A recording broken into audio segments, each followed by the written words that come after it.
I tell you why it's hard to believe that we've become a fascist state. No, I'm because not we have a saying- government that buckles under pressure from farmers.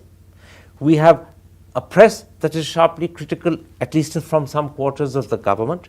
We have elections where the government is defeated. Modi may win regularly at the national level, but often at the state level he loses. We have a court and a judge that often checks the government. What they've done over Pegasus is one example. Is it really fascism? I'm not saying that we have a fascist state. I'm saying that the people in power are intrinsically fascist and leading us in that direction. Modi is intrinsically fascist. Yes, and so is the RSS. And the BJP as a whole? Yes, the RSS ideologues have openly, as we all know, admired Mussolini, admired Hitler, called Muslims the equivalent of the Jews of Germany, all of that. We know all that, you know. We know the declaration of the idea that they want to declare India a Hindu nation. We know the experiments with eugenics. I don't believe, frankly, that I believe that they are losing their grip. I don't believe that they will be able to succeed. But I believe that this is a tunnel that we have to go through, and eventually the people of this country will make it a failed experiment. But let me just understand for the audience. You're not saying we have become a fascist state. Are you saying we're in the process of becoming one? We are in the process of becoming one, and I would say, like, even 2 years ago, we were very much in danger of that experiment being more successful than it appears to be now, you know. What's changed?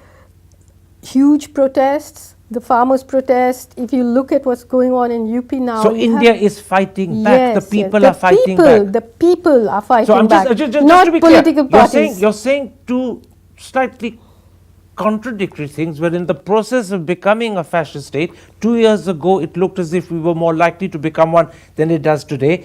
What's changed today is that the people are fighting back. The farmers in particular are fighting back. Also the people who rose up against the NRC. But that was 2 years ago.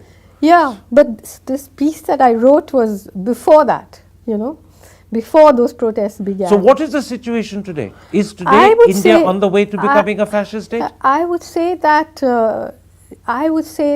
you know, that ideology has somehow saturated. If you look at what's happening. What does that mean? It means that in places like UP and the farmers' protests, they have sort of realized somehow that they were being played. You know, they were very much part. But now you're saying that the threat of becoming a fascist state is receding. I think so. It's receding. I think so. So the situation is improving. I think so. I would say so. So what you wrote in the Jonathan Shell lecture isn't quite as true today as it was when you wrote it a year and a half ago. But I think that part of the thing is people, writers, protesters, activists, journalists, all of us are responding to this. Yeah, are recognized it, spoke about it. You know, people listened. People thought about what had happened. If you look at So conversation, just to sum up for the audience, you promised what then is the nature of the danger we face today? Are we still in danger of becoming a fascist state? I'll tell you what I feel is the danger. Sorry, did I do something to that? Anyway, I think that what is dangerous is that we have an election machinery that is sort of compromised. We do have a very scattered and disparate opposition, because I think in one way federalism is coming up, you know, and but you're not answering my question. Are we in danger of becoming fascist? Just hang on.